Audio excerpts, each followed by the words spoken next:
Hey guys म हुँ मङ्गल र मसँग रहेको छ यो रु 15,000 र यो 15,000 को लगानीमा म एक हप्ताभित्र रु 1 लाख कमाउने च्यालेन्ज लिन्छु।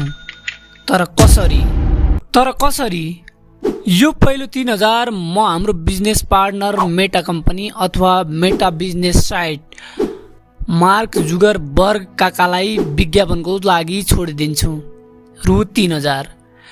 त्यसपछि रु 2,000 को मेरो एक हप्ताभरिको फ्युल खर्च हुनेछ अथवा मेरो बाइकको लागि पेट्रोल खर्च हुनेछ र बाँकी रहेको रु 10,000 मा म किन्नेछु प्रोडक्ट यानि कि वस्तु तथा सेवाको खरिद गर्नेछु।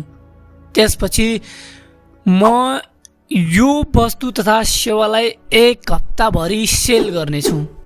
हेरौँ मेरो यो 15,000 बाट 1 लाख रुपियाँ कमाउने, त्यो पनि एक हप्तामा। यो च्यालेन्ज सक्सेस हुन्छ या हुँदैन? अबको 7 दिनपछि म भिडियो बनाएर भन्नेछु।